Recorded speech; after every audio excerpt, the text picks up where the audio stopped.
After the whistle, I'm Phil Bonatti. Glad to be joined by UMary head coach football Craig Bagnell. Thanks for being here. Without doubt. Thanks for having me.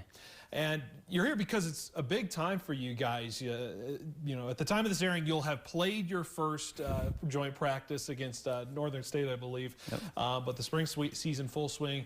It's been so long since we've had any sense of normalcy in this year. And now that you're finally back, what is it like to be with the players now on a regular or semi-regular spring schedule with those joint practices? Yeah, game week, first time since November of 2019. So it was a different feeling. The energy was excited. It was almost like a day one energy again, you know, on practice on Tuesday, and just excited to get back out. I mean, it's been a long time for our freshmen. This is going to be their first real competition against anybody other than their teammates, and then for our guys that played, this is going to be their first competition against anybody else since, like I said, 2019. So guys are fired up, excited, and we're excited as a staff just to get out and watch our kids play. Yeah, since 2019, November, right? Last time you've seen another decal on the helmet on the other side of the line there.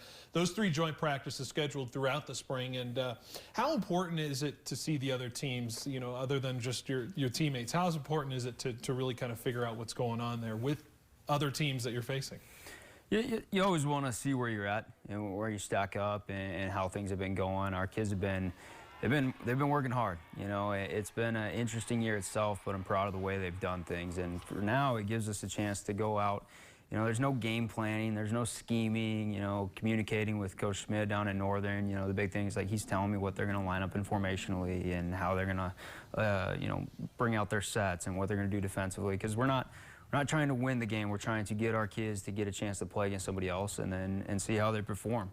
And so it's a competitive environment in what you're trying to create. You know, there's going to be some stuff in the joint practice that looks like probably just like a normal practice, and then there's going to be some stuff that has a feel more of like an actual game. So we just want to give our guys a chance to have that carrot. You know, they've been training extremely hard since last year. You know, and starting in January, they've been going 5 days a week and early morning runs and all these practices. We're already through 13 now, and so it's just kind of the carrot for them, and they're just excited, and we're excited for them.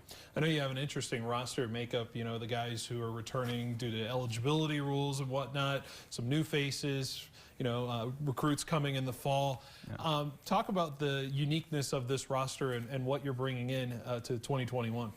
Yeah, it definitely is unique. You know, a kid that stands out to me, Sua, he's a transfer D lineman from Santa Rosa Junior College.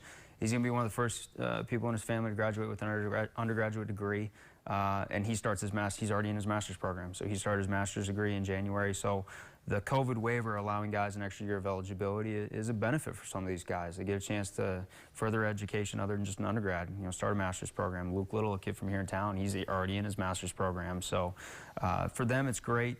And then in terms of, you know, the compliance side of things, you know, I commend Lucas Order. He probably hates me, our compliance director. There's been a lot of uniqueness with this year and waivers and all this stuff, but and I have to thank the university without a doubt. The President's Council, the administration, Monsignor Shea and Coach Lennon, they've allowed our seniors to come back and be on scholarship and allowed us to still be able to recruit a class coming in and continue to develop the talent. And so that's been really big for us, and so we're excited about that. Keying in on the football side of things and the X's and O's, what position groups are you really kind of looking at this spring and moving forward? What are some that are going to be really interesting battles, especially on the depth chart? I think the most intense battle is probably in our back half in the secondary.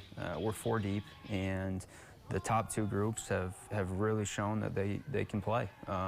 We've added some kids that can play. There's some young guys that have really stepped up and have really shown, even, you know, as true freshmen this year. I'm excited to see them play against somebody else on this Saturday because they're talented. And then adding the Gibson twins from Montana State and Tylen Small from South Dakota State. I mean, that group right there is pretty dang talented, I think. And so that's probably the most competitive room. You know, in our linebacking core, it's kind of the same deal. There's 3 deep there, and Jonah Krebs has kind of become the leader in that group, and he's done a phenomenal job, him and Devin Beck. And so I think those are probably the 2 groups that have the most depth and that are probably the most competitive right now. For sure, and the defense had some big plays. We saw them on the screen there earlier, but back in 2019. Can't wait to see it all shake out. 2 more joint practices after the airing of this segment. Coach, appreciate you stopping by. Without a doubt.